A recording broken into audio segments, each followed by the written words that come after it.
back to Tag Team, the Pokemon Trading Card Game's premier podcasting duo. My name is JW Kriewall, and today I am joined by my good friend, Andrew Mahone. Andrew, how you doing today? I'm chilling, JW. I'm doing great. I've been just hard at work on some YouTube videos and recording for both Tricky Gym and Tricky Hideouts. Been working on my editing workflow and just feel like I'm getting in a good flow with everything lately, as far as streaming just a couple nights a week, and then editing and recording, and then also having time to just be creative and brainstorm. There's video projects that I'm working on right now that I just feel like in my entire career I've never had time to dedicate myself to thinking about them and editing them in the way that I'm able to right now, and that's really rewarding. So I'm just really happy with all that. How about you? Big secret project coming up at NAIC. Oh, yes. And speaking of projects I've never been able to really invest myself into the time, give myself the time to create. Yes, a huge project.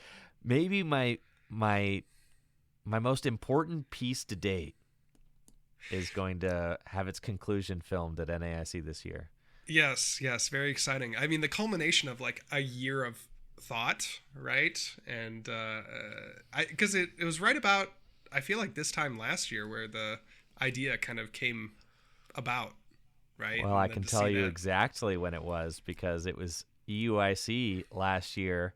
I went and I filmed the first segment of the video. Right. Yes, of course. So for at least that long, we were in the brainstorming leading up to EUIC, which really, it was only a few weeks of a couple weeks of brainstorming. It was only a few weeks, yes. And then I just figured, if I was able to get the part that I wanted filmed at EUIC filmed, then I would go through with the rest of the project, and and that piece worked out, and then other pieces just kept kind of working out along the way, and now I have got a lot of footage to work with, and I just need one piece to finish it, and then I need to get to editing it, and I want the whole project to be edited except for the ending, so that then I can slap the ending on and release it very shortly. I know. Yes. I know. So I know, that's exciting. It's all coming up. I mean, it's just a couple months away, so it's happening. Good stuff, man. But you just got home from Atlanta, and I'm sure you've got many tales to fill our listeners' ears with. Yes, I did. We have a packed episode today. Obviously, a lot to discuss with Atlanta, the first major tournament for under TPCI rules with the Journey Together set, and it was quite a tournament. And then we also have some new reveals from the next set, Destined Rivals, coming out in Japan, and so some fun art. So if you're listening on a podcasting platform, consider joining us over on YouTube, where we also publish the videos. You can see some of the visuals that we are going to be talking about in the second half of the cast. Some really cool cards coming out for that Destined Rivals set. But yeah, let's get into it with Atlanta. It was quite a tournament. Jesse and I started brainstorming what we wanted to play about a month and a half before the tournament. I mean, I think Jesse is very motivated with, he wants to win really bad. He certainly feels validated by his third place finish at Worlds this year, but he is really in that grind set to try to get a win. And we've all been there, and to some degree I'm still there. And we're all kind of at various points on that spectrum, but he is really head down, devoted, single-minded to getting, or at least backing up that finish. He certainly had top eights, and he had the finals appearance, but he wants that win to just kind of bring everything full circle. So he was very invested in the metagame for Atlanta. And we had started brainstorming on what decks we wanted to play and what we thought was good, what we thought was bad, about 6 weeks ago. And, as it got closer and closer to the tournament, we were kind of narrowing our focus. And I shared pretty candidly what we were deciding between, right? It was a couple of Noctowl based decks in the Terapagos deck and the Terra Box variant, right, with Pikachu and Water Ogerpon. And then we are also really heavily considering Gholdengo. And I, maybe played my hand a little bit with how much we talked about it on the last podcast, but that's ultimately what I ended up playing. And we just felt like it was a very strong contender for the meta. We felt like it could beat anything. And of the, decks that didn't play Badoo, we felt like it was the strongest of those. Certainly, we look back at the tournament and we say, well, was it the right choice? I think the argument is probably no, but was it the right choice for, me and Jesse? I would say the answer is yes. Sometimes that can be different, I think playstyle is actually a huge thing that we don't talk about enough in the game. And so Gholdengo, for me, was the best deck for me for this tournament. And yeah, I would say overall it was a decent choice. Now, if we get into kind of matchups and how the day went, it gets a little hairier. I'll pull up my round by round from the Atlanta Regional Championships. It was, I know, Andrew, you weren't the biggest Gholdengo enjoyer. You were really trying to pull us off. Or at the very least shocked. You were shocked that we were considering it. Saw the writing on the wall, man. I don't know. And what writing what did I tell you? What did I tell you to play? I told you to play Dragapult. I told you to play Gardevoir, or I told you to play Terra Box. I think the problem with those suggestions is like, you can't just tell us to play it, right? You can't just tell you the correct thing to do. No. You gotta like give us a list. You gotta like be there with the matchups and the theory. Because Jesse and I put for this tournament we put. I walk away from this tournament saying I did a pretty good job preparing. Did I have everything figured out? No. Did I get it quite right with how much Dragapult there would be? Not quite. Like that was where I missed. Like I figured Dragapult would be the most played deck. I figured it would be, roughly the best deck just given the matchup spread. Did I figure that it would be 3 of my 4 losses in the tournament? No, I just missed that a little bit. Which, it happens from time to time, right? You make slightly undercooked meta reads. Mm-hmm. But so Atlanta Regionals. So I get there on Friday. I have a great time. This was my first tournament that, in as far as I can remember, since I've been employed, that I've gotten there the day before the tournament with enough time to check out the hall and, have a bite to eat and hang out with some friends. And so I got to the hall and, got my badge, and then I played some retro with some people there, which was really fun. So I played some 2010, some 2017, 2017, I think. Anyway, I got to play some retro events, got to, meet some fans of the cast, fans of my content, which was a lot of fun, and just overall have a relaxing day before the tournament. I didn't have a lot to think about in terms of the deck. By and large, Jesse and I had been kind of locked in on a list. So it was maybe the last 2 cards that we were really thinking about. So I'll actually pull that list up right now. We can just look at it very briefly before I go into some of these matchups. But, by and large, we had the list, down pat by the time of the regional. So pretty standard Gholdengo list.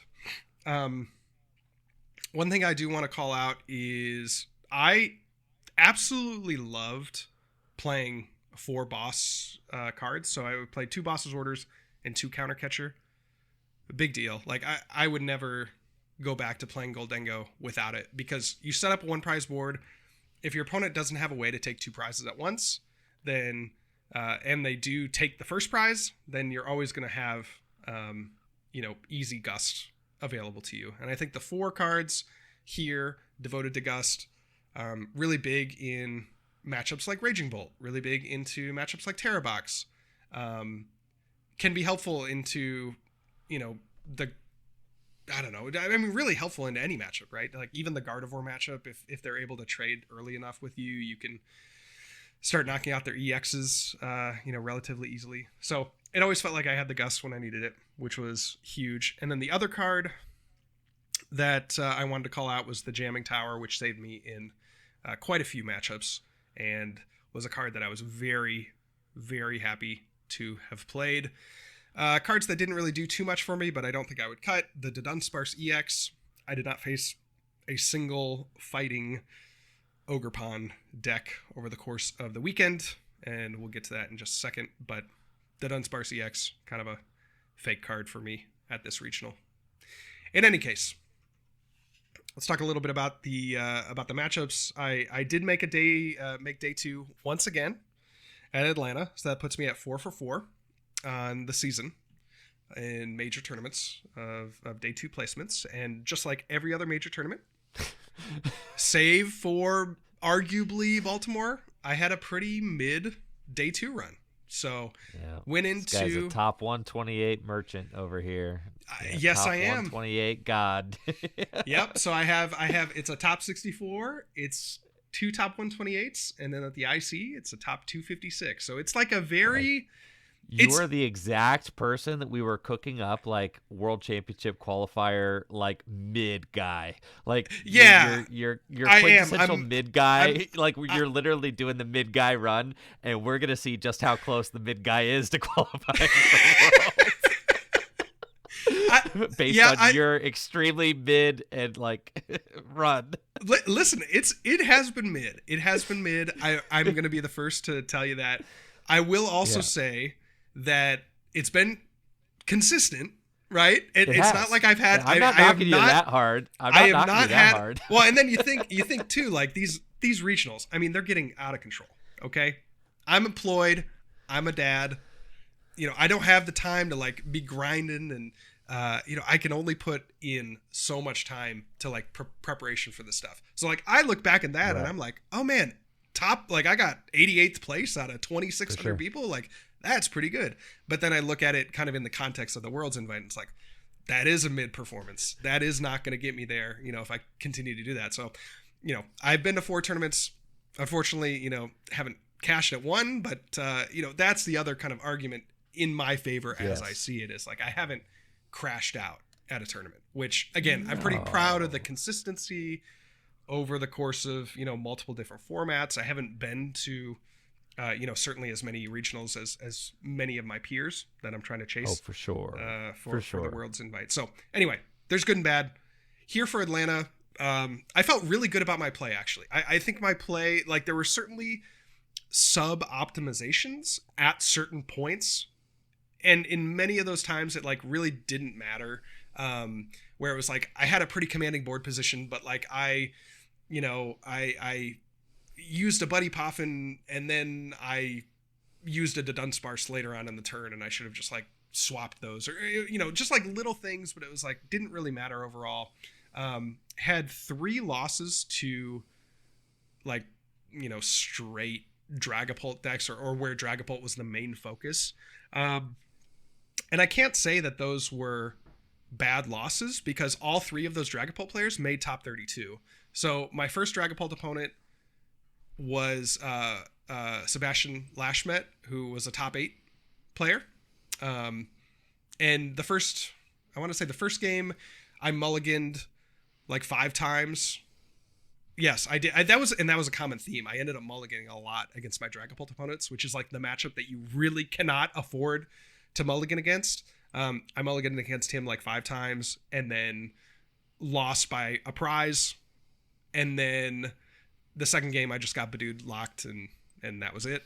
And then my second loss was to Jake Gearhart. He finished top 32, and our set was over in almost before they could get the match slips to our table, because he just Badooed locked me twice, and found Dusknoir pieces to knock out my only dudes, and it just was so horrifically ugly. And I was talking to him during the match, and I'm like, functionally on the first turn of the game, the decision tree for both of our decks is roughly the same, right? It's like Arven or draw into Buddy Poffin, play that card, and then like maybe attach an energy and pass. And, you know, functionally his deck did that and my deck did not. And I ended up losing, and it was, you know, just kind of frustrating. I mean, of course, you know, Dragapult does have the, you know, caveat that, you know, on turn 2, the decision tree kind of spreads out a bit where, you know, they could attack with the Dragapult, or they could attack with the Badoo. You know, they can certainly slow the game down to their pace. But, you know, first turn of the game, like against Jake, I opt to go first, and I just don't draw a Buddy Poffin or a Nest Ball or 2 Pokemon, and I pass, and he Badoo locks me your in body. donk. You're And then destroyed, second dude. game I'm like, okay, I'll go second. Like, it makes sense. I play 2 Pokegear, I play 4 Arven, I play 4 Buddy Poffin. Right.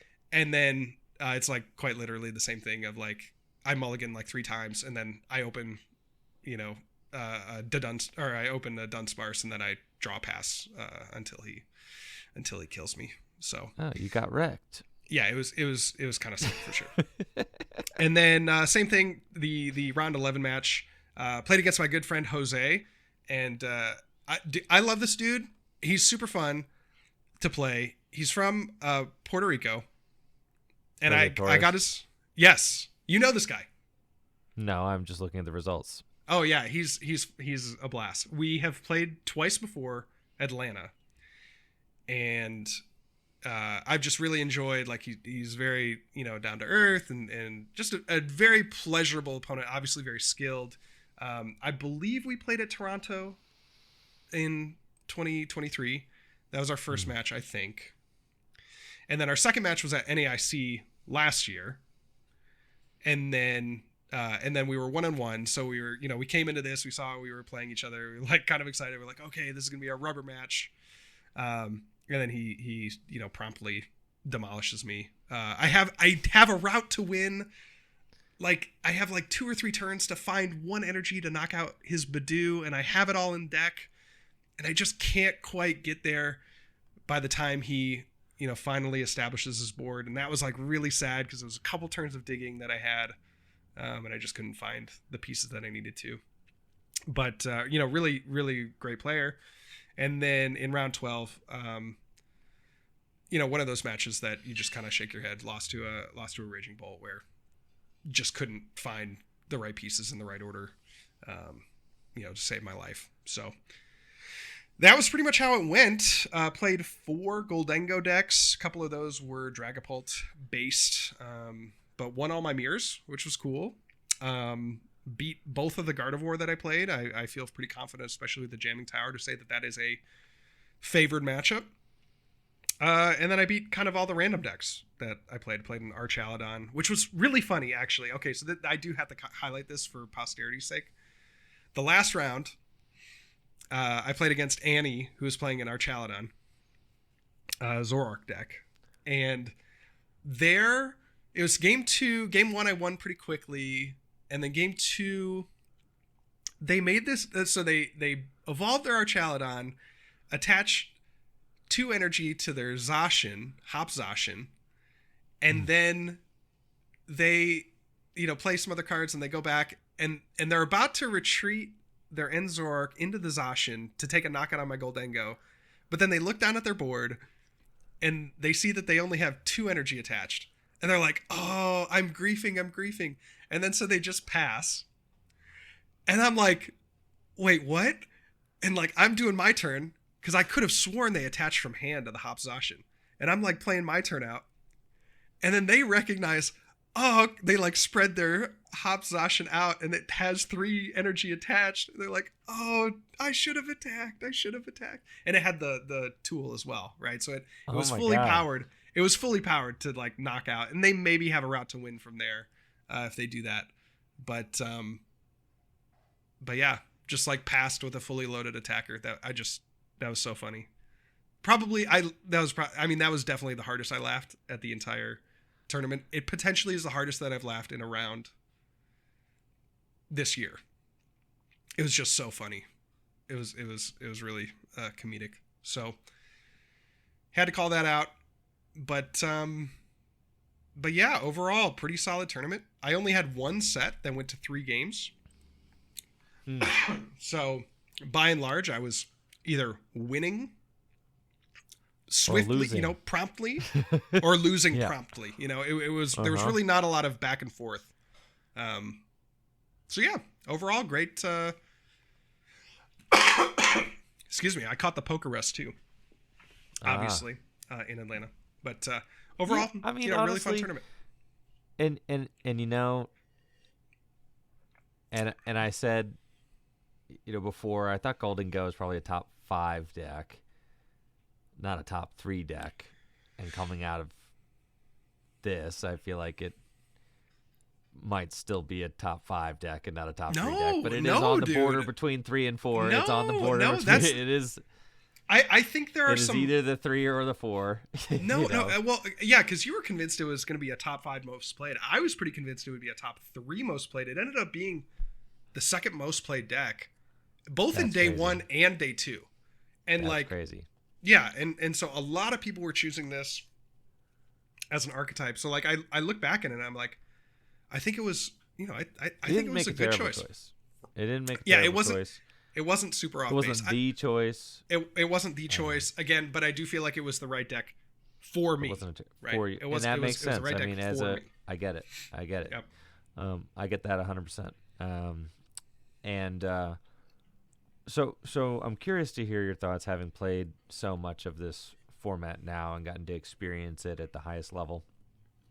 What are your thoughts on the results of the tournament and the meta as it stands right now? We do see creatures starting to kind of like, we see what's in creatures pipeline, right? They are printing cards that counter Noctowl. They have a stadium card that counters all colorless abilities, which is kind of crazy. We haven't gotten something like that since like 2006. They also have released or revealed a gym promo Psyduck and Golduck that just completely wall off Dusknoir and Dusclops. The Psyduck is a basic that just makes it so that Pokemon abilities can't knock themselves out. Yep. So now it's like we have a single counter to Dusknoir, and then we also have Bench Barrier on the way.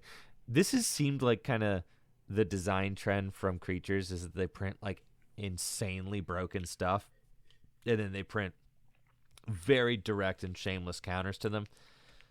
Even like Dragapult with Lily's Clefairy, right? Yes. Oh yes. Yep. It's 100%, and it's been going on since at least Mew VMAX.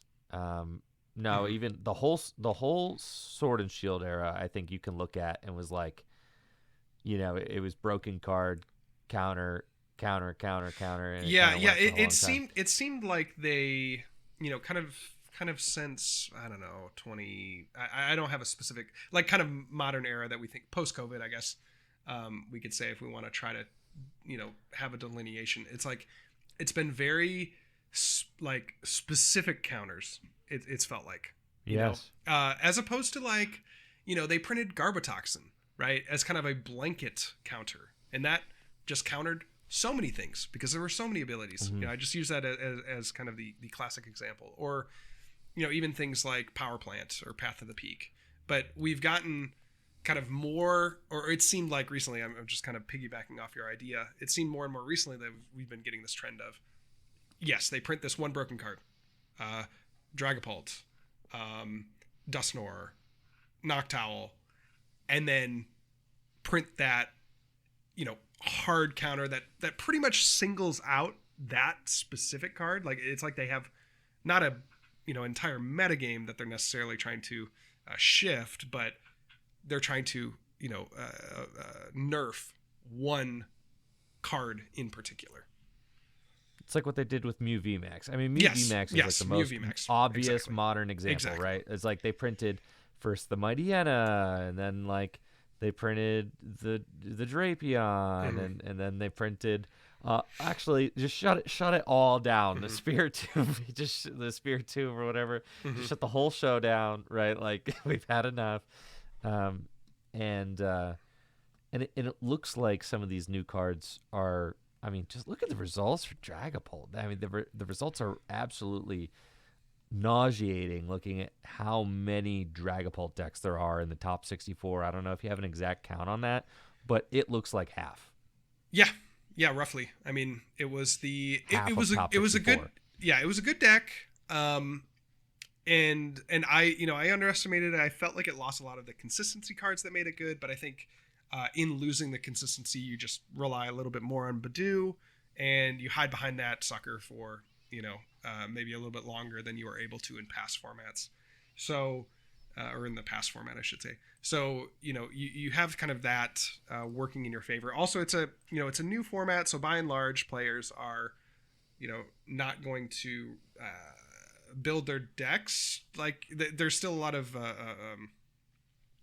mystery in deck building. There's still a lot of things to be discovered, and so I felt like, generally the opponents that I played, like, weren't Dragapult players. Like, their decks weren't really fine-tuned in any way to beat Dragapult or to beat Badoo, get out from under an early Badoo lock.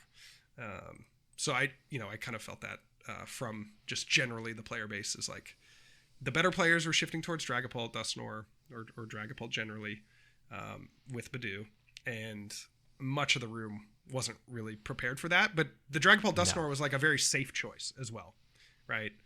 Very, very safe choice. I'm actually kind of surprised that there wasn't a big like Dragapult counter deck, or that none of the I mean, maybe you could argue that Gardevoir is that Dragapult counter deck, but I think so, right? There wasn't like, or players didn't like super tech against Badoo in some of their other builds. I was kind of surprised to see that. So then what are your thoughts on the format as a whole? Do you feel like Dragapult's overpowered? Do you feel like Gardevoir is as good as it comes out of this tournament looking, taking the win?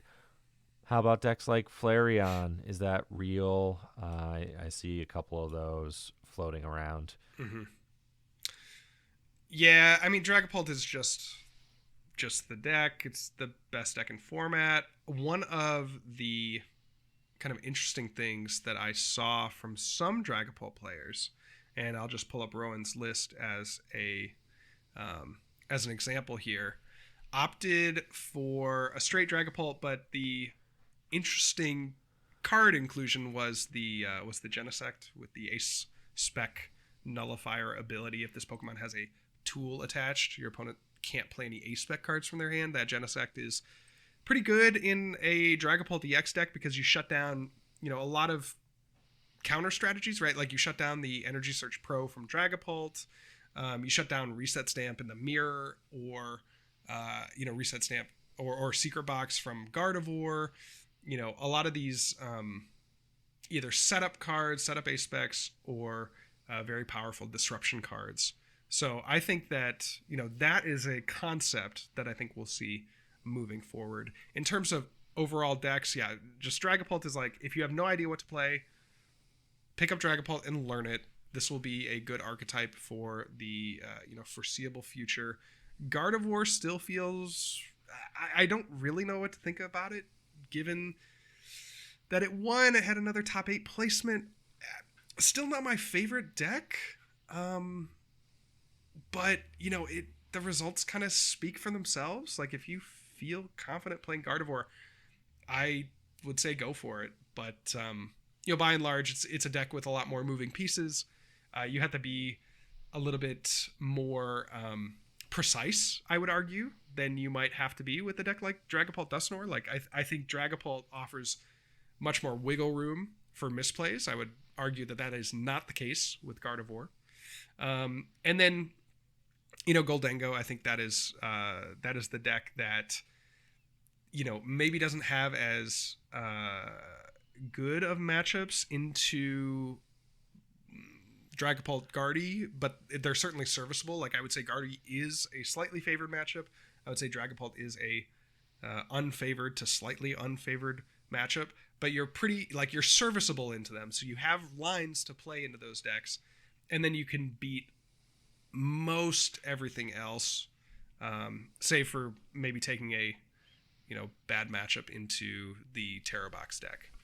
You also bring up Flareon. That seems cool. I love the Sylveon's attack. That Angelite is a huge disruptor against setup decks like Dragapult. So, I'm pretty in favor of that. As well as being able to just knock out a Dragapult if you have Clefairy in play. Big fan of that, so I will definitely be exploring some Flareon.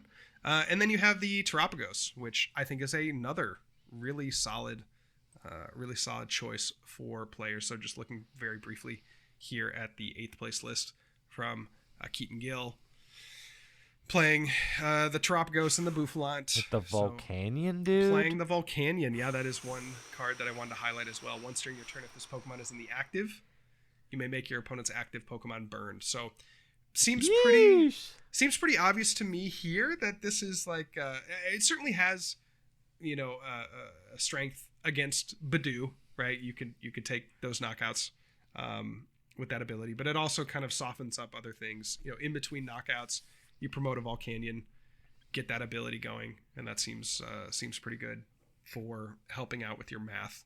So interesting list here as well. You see the Pidgeot EX, which no Briar, dude. Thought might make an appearance. Yeah, no Briar. I mean, I don't think no Briar, man. I don't think you can really afford to. You got 3 Bouffalant in the list. I don't think you have room. Yeah. You could maybe make an argument that, do you need the Pidgeot line or do you need the Serrano spotted supporter search your deck for up to 3 Pokemon EX. Pretty strong, but you're absolutely right. No Briar. EX, Scoundrel Ring, is that you? Yeah, no kidding. Yeah. Talk about cards that got nerfed. So, all right. So there's that. I think the meta is decently healthy. I think we'll, as it progresses, even though it's really only a couple months for us because we get the Destined Rivals set before NAIC, right? So it's really, players are going to be quickly moving on to what's next. Is it just Milwaukee? Milwaukee, and then there's there's one other one. It's Milwaukee and I'm blanking on the other North American. I think there's one other North American regional. One more. Before Destined Rivals. Cool. But yeah, I think Dragapult, Dusknoir, BDIF. Okay. Yeah. Put that in a box. Everything else, I think you have to make some significant adjustments to beat it. So just from my perspective, as a Gholdengo player, what would I change? Like I still, again, I feel like Gholdengo is the strongest fair deck, right? So that was my criticism. It was too fair. It was too fair. That's not enough. That's tricks. That was my argument. Yes, not enough tricks. Yep, no worries, right? Dragapult's the deck that has all the tricks. Gardevoir's the deck that has all the tricks. Flareon is a deck that has some tricks, right? Gholdengo just really doesn't have any tricks, but it's the best. It's the best no trick deck. So how could you maybe introduce a little bit of trick? I would say something like a Rocky Helmet, was something that I was really considering, and that's less for Pikachu, and that's significantly more for Dragapult. If you can slap down a Rocky Helmet, it's kind of actually unfortunate that Gholdengo has a resistance to grass, because in certain situations you'd actually really like to take the damage, like in a late game board state, you'd like to take the damage so that you could dish the damage out with the Rocky Helmet, and then also move damage with the Monkey Dory. So it's like that's kind of a thing that I was thinking about through the course of the tournament, and as I was playing these Dragapults and getting Badoo locked, it's like, man, would I like to have Rocky Helmet? Would that even help me in this situation? Because I'm not actually taking damage to proc the Rocky Helmet.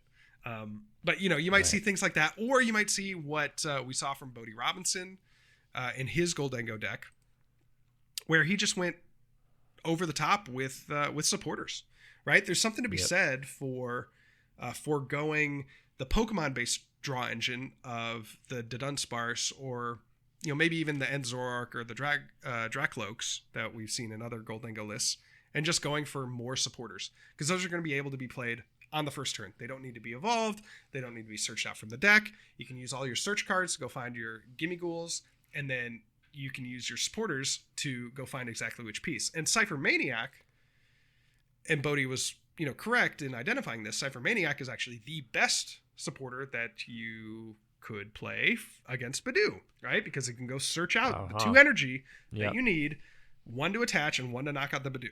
So it's very good into the Dragapult matchup to play more Cypher Maniac, because more that way supporters. you can... Well, just more supporters in general. Obviously, yeah. Arven is not really doing all that much for you, so you need to have that Cypher Maniac early, and then you pivot into the Arvens later. So, a very interesting list. I'd have to give it a run here. I'm not sold that you don't need the Pokemon draw, because I think it is really good for bursting. I'm also really curious about how N's Zoroark, fits into the Gholdengo deck, but. Certainly this is a concept that I think Gholdengo players can utilize to give themselves a better Dragapult matchup. Yeah, for sure. So I don't know. It's a really interesting metagame. I think we're in a good spot. And another tournament that goes by that we're not seeing unknown players do well. I mean, really, you look at the finals, I don't know, we're kind of all saying it, right? Like two of the best players in the last couple years in the finals. Like some are arguing these are the best North American players right now in the game. I think that's a good argument. Henry Chow and Andrew Hedrick. Heck yeah. I mean, Henry Chow got the 3-peat, man. 3 regionals in 1 season. We have not seen this. All with Guardy. That's very interesting. That I don't know. All with Guardy. I think I'd say like Andrew Hedrick. I feel like Andrew Hedrick he's just showed his breadth as a player, being able to pilot any top deck and just play like the best deck in the room the best. And that's something about Andrew Hedrick's resume that I think just absolutely blows me away. Yeah. I mean, even just like the time I lost to him in top 8, I mean, he's playing like the freaking the Dialga deck, dude. Like that deck only it won a regional and did nothing else, and it won a regional in his hands, right? As he, was like, oh yeah, I could be a rogue god too, and just win a regional with Dialga, and then move on to playing the most meta deck you've ever seen in your life, and just playing it really good. Like at first, it was like, oh, Andrew Hedrick is just a Lugia guy, right? Yeah. And then just completely bucked that, and is like, no, actually, he can win a nationals with Lost Box. He can win, a regional with Dialga. He can do it all. So like, at this point, I mean, the obviously argument... Henry is on a very short list of players that have ever won 3 regionals in a year. So like, Henry has got a lot going for himself right now. I mean, it's insane. I know. Yeah, I think the argument against that is Gardevoir has had to reinvent itself many, many times. So while yes, it is the same umbrella archetype, looking at each of those lists, they're very different, right? He's had to utilize just different strategies, different routes. Yes, it is the same umbrella archetype. Certainly things carry Guardy did. Okay, all right. In any case, I'll be like, oh, Lugia V-Star got so much different before and after rotation. Man, it is still Lugia, bro. All right. Well, yeah, Henry does pull off that 3-peat, like you were saying. Very short list. So you got Caleb Gademmer, you got Igor Costa, and you got Jimmy Pendarvis. May he rest in peace. Man. R.I.P. Jimmy. Yeah. Yep. Yeah. I mean, incredible accomplishment there. And then like 3. I mean, we're talking about people that have won 3. I mean, people have not won 3 in a season like post-pandemic. Is this the first post-pandemic 3 in a season? Bro, it's hard to win 3, period.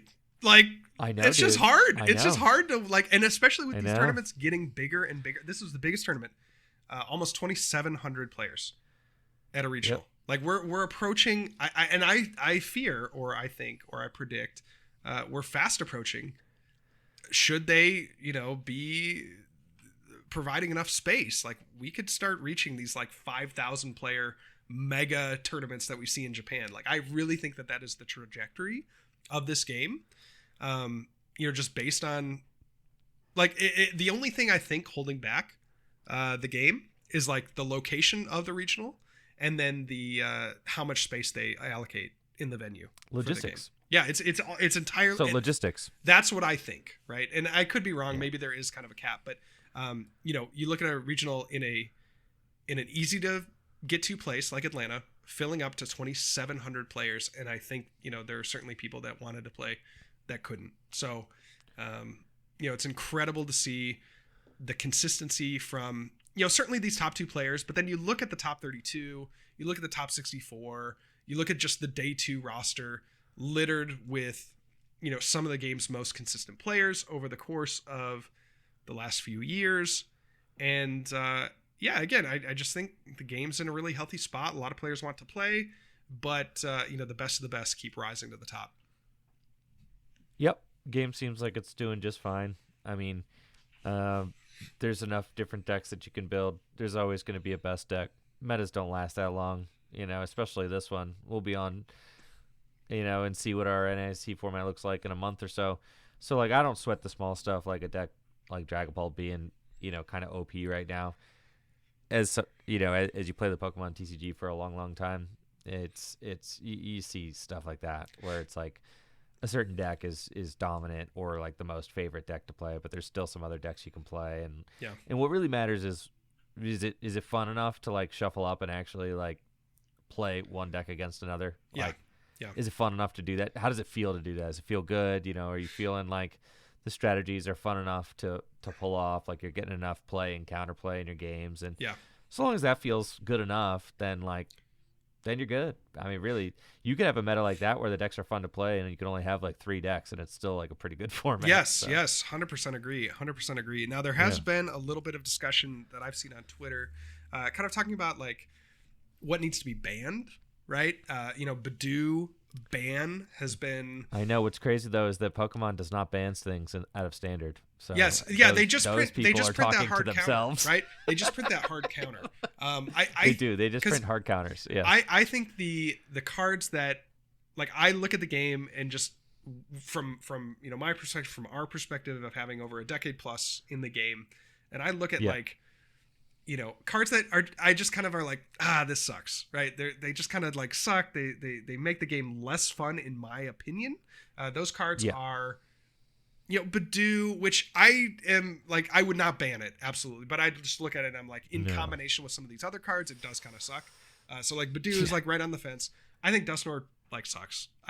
To be completely honest, I think Dusknoir is the worst card in standard right now, and I have been on this train for a long time. Yeah. And I got a lot of flack for it when I posted about it. Yeah. When Shrouded Fable came out, but no, Dusknoir is incredibly toxic. Yeah, that is one of the most toxic cards that exists right now. And it's really hard. It should not exist. It's hard with Dusknoir because you get to do things like Dusknoir Iono, which is like, again, kind of sucks, right? It's like you get to force your opponent down to less cards, and then speaking of less cards, like I really hate Reset Stamp. I recognize that Unfair Stamp. Yeah, I was gonna say I recognize we've had worse cards like Reset Stamp in the past. Unfair Stamp just sucks. It's just tough. Taking a one prize knockout. I'm gonna go ahead and say it, bro. I'm gonna say it. Ace specs are bad game design. No, I don't know. I don't want to hear that. I don't want to hear that because I like yes, that. I like things They're like Secret Box. Secret Box is cool. Energy Search Pro is cool. Like Prime Catcher, that's like good. Design. Hero's Cape is cool. I think these are game design. I think these are decent. I think they're fine on the whole. I just like in this context, it kind of goes like with Badoo of like this card kind of like it kind of sucks. In the context in a format where you're just trying to stunt on your opponent on turn 2, dude. In a format where you're trying to like get the most pop off play possible early on and then just dominate from there, ace specs are terrible card design. Like, because they just enable you to do plays like they're the most obscene play your deck can make. You could just make on turn 2, which in a format like this can get you just so far ahead. But that is the thing about Dragapult and Badoo, right? Is that deck actually isn't trying to pop off on turn 2. No, in fact, you argue trying that to it's delay trying to the game on, like, until Yes, You know? it's just trying to stop Turn you from 6, playing 7. until I'm ready to pop off. That's exactly what it's doing. It's saying instead of racing to pop off, I'm gonna stop you from popping off until I'm ready to pop off. Like, Exactly. I mean, so Yeah. yes, Yeah. yes, So it's like that, it's kicking the can down the road. So those are just like I don't think that these cards need to be banned. Obviously, they're taking steps. No, Right? they You know, don't we need talked to be about the banned. Psyduck, Yeah. Golduck combo that's coming out. You know, they do Just usually don't print these freaking hard print counters, them again. I mean, dude, time will pass. That's the way I look at standard format. You don't need to ban anything out of standard. Just print counters to it, and then it'll rotate in a few years. You sweet spring children who have not played through many rotations, they'll all be gone eventually. Yeah. I mean, I was like I trying don't to care think about of. banning a card now. Just like don't print it again, damn it. Just don't print it again. I was just thinking about the. I'll wait through this rotation, but not another. Well, I was like, and then I was like, okay, here's the the holy trinity of horrible cards right now, in my opinion: Badoo, Reset Stamp, Dusknoir. Right? That's Yep. my opinion. But then I'm like, okay, was it really as bad as Seismitoad, Garbotoxin, Laser? Like, I think that combo is probably just objectively, in my opinion, way worse. Nah, the Toad decks were like kind of fun. And they had counterplay. You had counterplay. I beat a Toad deck in the finals of my regionals, bro. Yeah, well, he with a didn't deck play that great. Shouldn't He have didn't been. play- No, but like I played a very supporter heavy deck. Like you could do it. I just played a very supporter heavy deck. You know, I didn't max out my versus seeker count. You know, I just played like people in expanded format. People were trying to play so greedy, and try to play all the items, and then they lose the size of a toad and be like, "Oh, I can't believe this happened to me." Yeah, You know? yeah. So, I don't think the Seismitoad was nearly as bad, and I think that there was way more counterplay. I mean, Badoo is a free retreater who attacks for free, and like, yeah, and only gives up a prize. It's nuts. I don't know. It should. I think their thought was like, oh, it's a liability. It's easy for decks to knock out, but then they don't print any basics outside of our Chaladon that can do 30 for 1. So then you're inevitably getting locked every turn with your basics because you can't actually in the format, damage. Dude, it's so insane. Imagine if Monkey Dory existed with a card like Seismitoad, dude. It would have been horrible. Yeah, I mean, so, actually, like, that would have been pretty bad. Yeah. Monkey Dory is like also kind of a toxic card right now. I don't it's a mind fun Monkey card, Dory. Monkey Dory's cool. but you combine it with like the low damage item lock, and you've just got a mess. You've got the item lock wars with the Monkey Dory wars going on behind. Yeah, it's like the Monkey Badoos. Dory's not a bad card, but in an item lock, in a low damage item lock format, it's kind of a mess. Yeah, the Badoos are like the artillery or the what do they call it? The infantry, and then the Monkey Dories are the artillery. Yeah, just lobbing cannonballs on the other side. Yeah, exactly. So, all right. Anyway, overall good format. Some questionable decisions Seems from the fine. game designers, but this is my last major until NAIC. I am sitting at like 580 CP. I have a little bit that I can optimize in terms of locals, but by and large, that is the point total that I will have going into NAIC. So you're gonna need to finally do well at an IC. yeah, I think a lot of players out there would be very happy with the season that I've had this year, but I don't disagree. And this is a goal with every tournament is to win. The realistic, Of course, goal is to cash, right? It's always to cash. get that top 64, bro. Yeah. Yeah, exactly. Right. So like a top 64, top I think 64. is I feel very good if that happens. I remember dancing up and down when I figured out that I finished 64th at EOIC for my $500, which was before they doubled the pricing or tripled the pricing or whatever.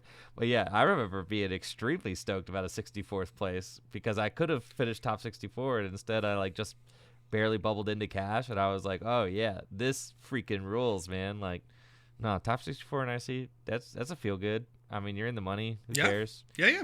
Totally. Yeah. So that certainly is the goal. I have well, I should say we get the gang back together. We get the band is getting back together. We get to brew heading into NAIC. So I'm looking forward to doing that. But we have some new card reveals for. We get to brew with some new cards. We sure do. Yeah, there's some new cards and there's some new art. So I wanted to focus on the art. You can find these scans over at Poke Beach. But they've revealed, slowly we've been seeing some of the leaks from people that have been opening the cards from Japan. There's a lot of very interesting stuff here. The art all features, of course, from this, the glory of Team Rocket. It's all going to be, obviously Team Rocket focused. So you'll see the Rocket Grunts or the Rocket Admins or even Giovanni himself featured in much of the full art cards. And that's very cool because, of course, we have cards like, Mewtwo, right? We have cards like the Nidoking, which, prominently feature the Rocket Boss Giovanni. So here we have the Spidops, looking fun. See that with the grunt in the background. We have the Team Rocket's Houndoom. I don't know if you've seen this card, but dog fans everywhere will love the Houndoom jumping over that Rocket. There's a crazy crotch shot on the Houndoom, dude. True. Crazy. True. Some people will be very interested in that. It is kind of just it's there. Yes. They are leaving no part of the Houndoom anatomy up to the imagination. No, up to the imagination. No, they are not. That is for sure. We got the Fire Chicken Blaziken, Clam Pearl. I love that art style. Let's see. Any of these full arts that are jumping out to you, Andrew? Besides, obviously, the Houndoom. Yeah. Riley and I had joked about this a little bit before, and I had somewhat critiqued that I didn't like the cutesy style for the illustrations for the Rocket set. For me personally, I feel like Pokemon has done everything to strip the villainous nature of the actual Pokemon villains away from them. As a franchise, they have the bad guys don't feel bad anymore. There are no evil Pokemon. There are no evil Pokemon, and there are no evil people in the Pokemon universe. It's it feels like they're kind of just they're whitewashing our villains. All of that yeah, away. They're whitewashing our villains. I mean, yeah. And then you've got okay, so we're doing a throwback set to the real bad guys, Team Rocket. They're the original bad guys. They're bad. They're they're real bad guys, right? And then they make all the artwork cutesy, and I'm like, dang, dude, this is your opportunity to prove that no, Pokemon can still create a real villain, Mm-hmm. and they cutesified a lot of it. So for me, as someone who is a huge Team Rocket fan, a lot of this that I'm seeing right now is a miss. I will say though that some of the artwork is exceptional. I look at a card like Team Rocket's Mewtwo EX Secret Illustration Rare, and I'm like, that's exactly how I'd imagined it in my mind. But the rest of the set doesn't keep that same energy.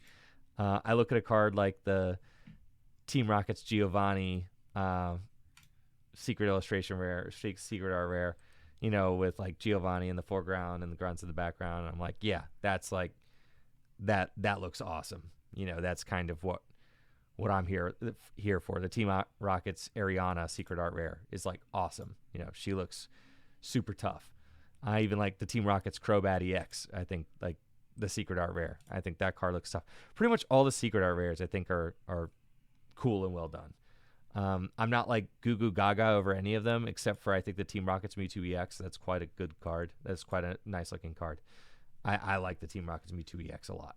Yeah. But outside of that, almost I don't like the cutesy stuff for Team Rocket. For me, in my headcanon, that's not how Team Rocket is.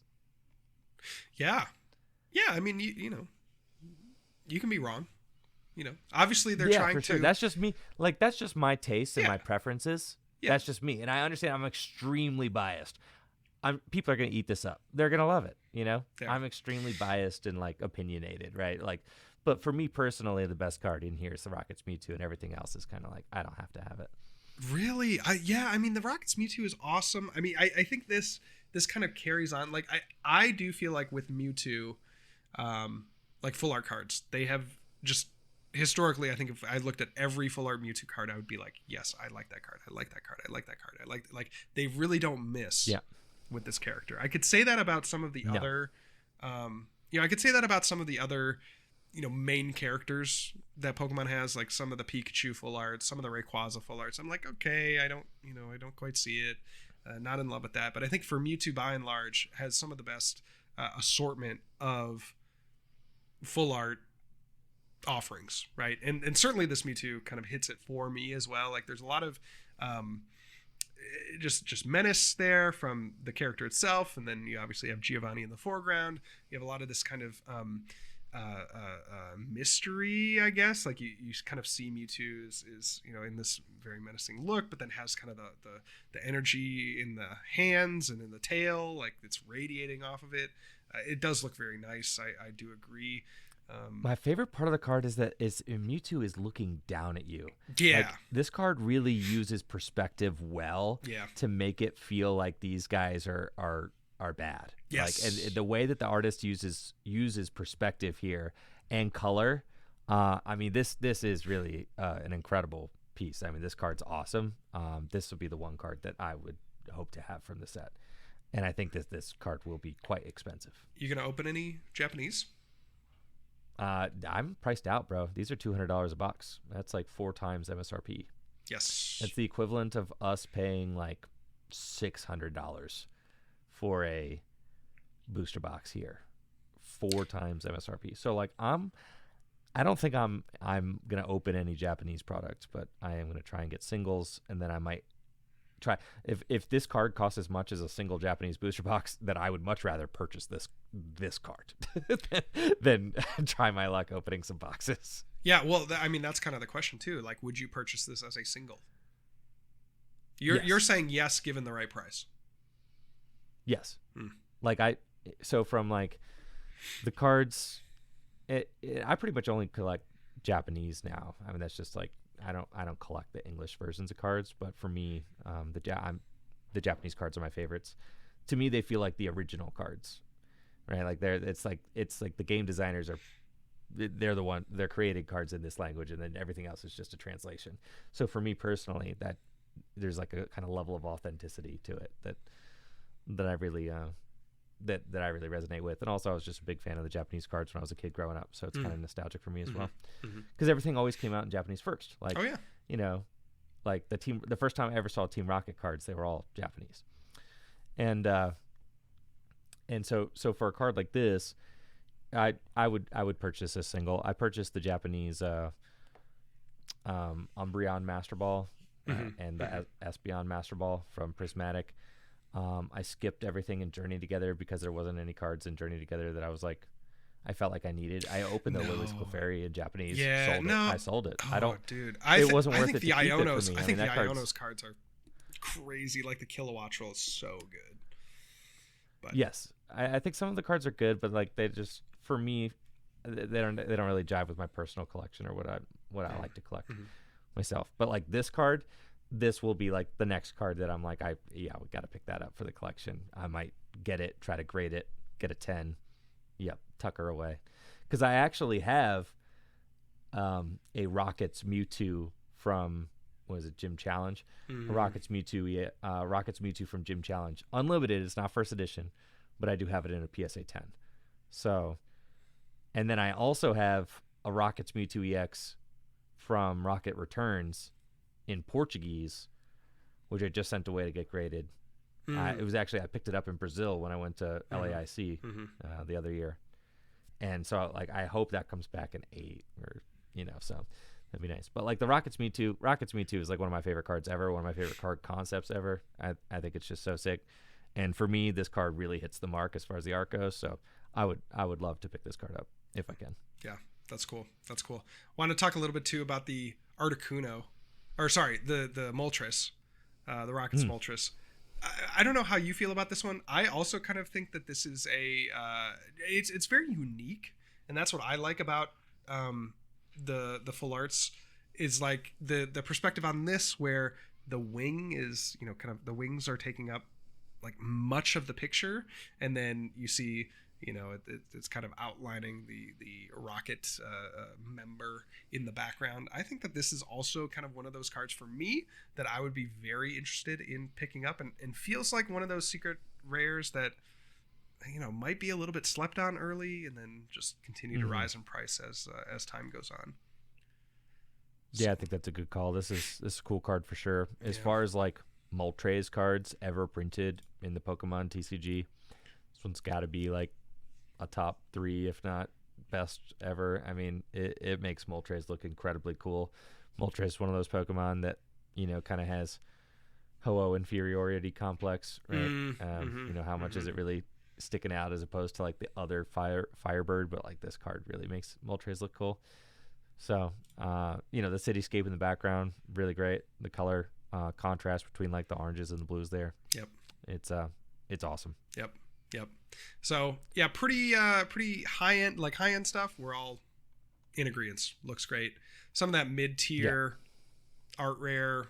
Yeah. Not really the biggest fan. I mean, I personally like. But that's the stuff that makes me want to 100% a set or open a set, right? If the mid tier stuff is phenomenal, then I want to open the set, or I want to like try to 100% it, right? But for me, it's like, I'd actually but is it for this set? I'd rather keep a sealed box or that's the thing, right? It's like for this set, is it just because the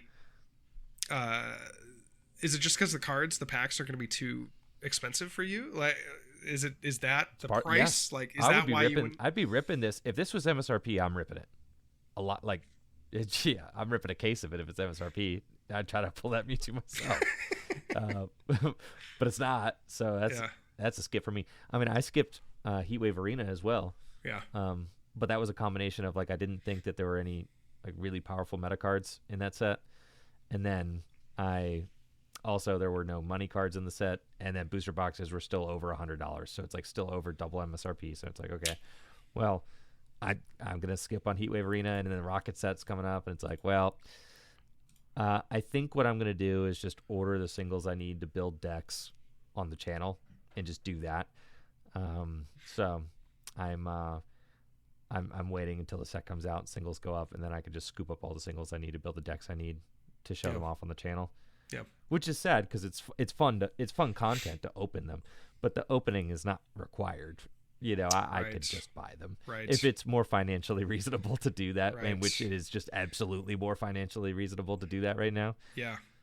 Well, and I don't know, some of the trend that we've seen from Journey Together is that a lot of the sealed product and singles were drastic. Like, we're talking like 2 or 3 orders of magnitude over where they've, you know, drop down to, and that I don't even think we're at the kind of the bottom of that drop. So like the Lily's Clefairy, that was like a $300-$400 card, and now we're seeing it move into the 200, 180, 160 range.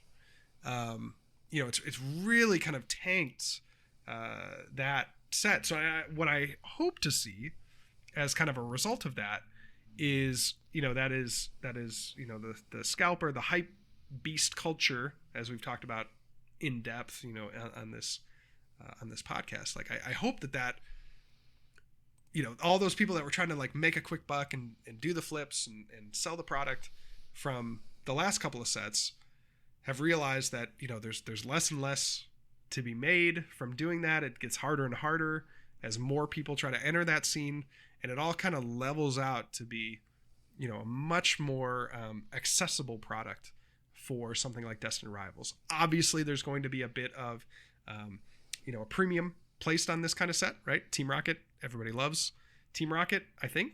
I haven't heard one hater yet. Nobody has come up to me and said that they hate Team Rocket as of April 15th, 2025, but I'm sure that could change But yeah, I think again we've seen with Journey Together that the prices have come down significantly. I hope that trend continues.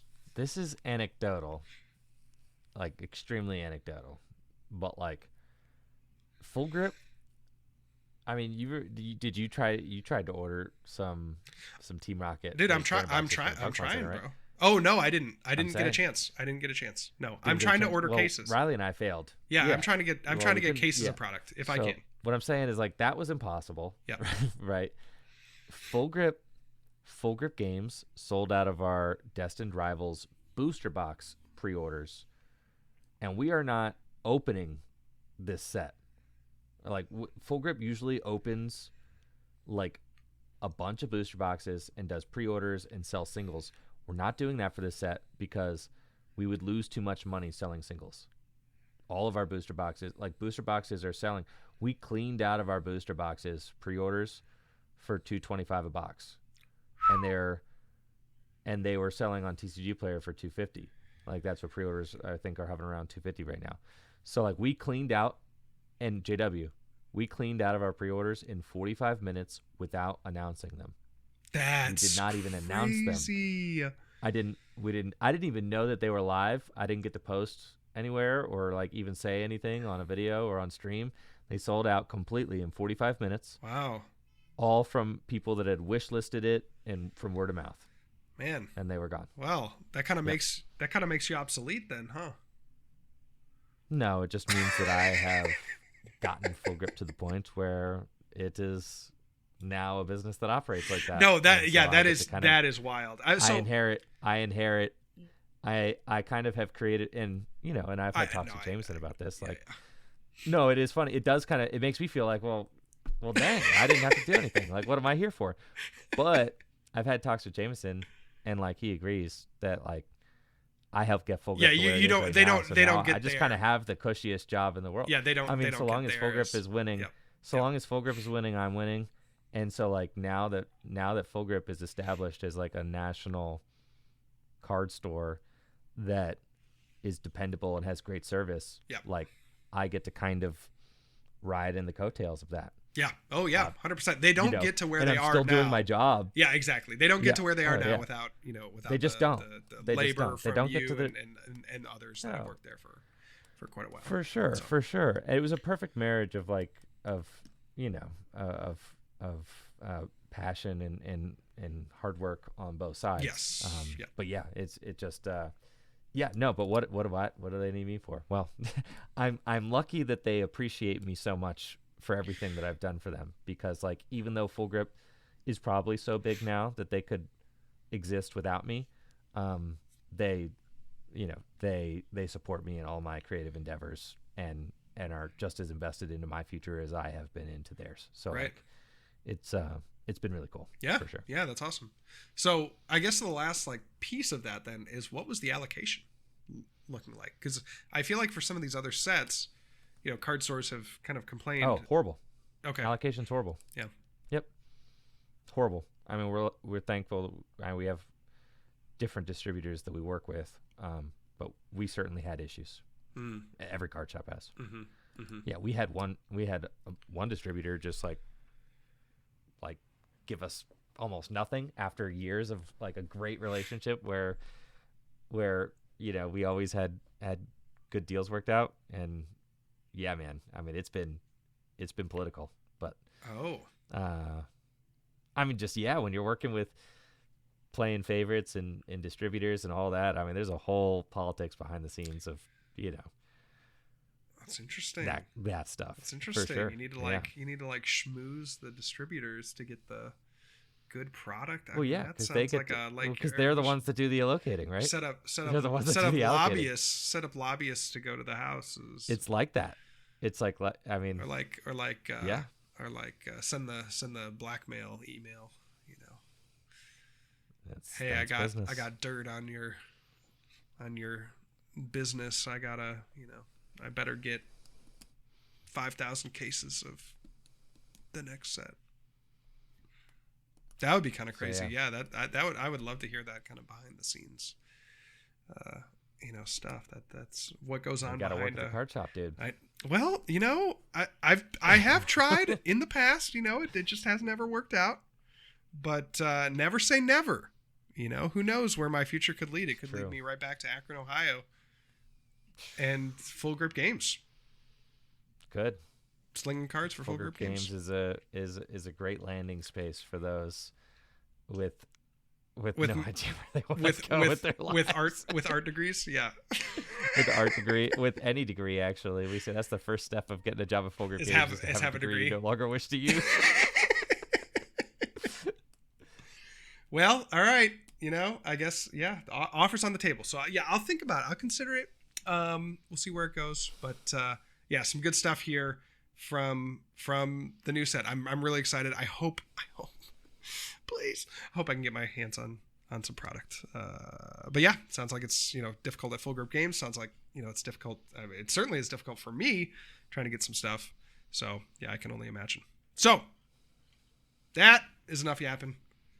Thank you all so much for listening. If you are on YouTube, please make sure to like and subscribe. If you're listening on one of your favorite podcasting platforms, please make sure to leave us a review and a rating. If you want to get more plugged into the Tag Team Podcast, you can find us on X. I am at Real John Walter, Andrew at Enjoy Friend, and the podcast at Tag Team Pokemon. Thank you guys all so much for listening, and we will catch you next week.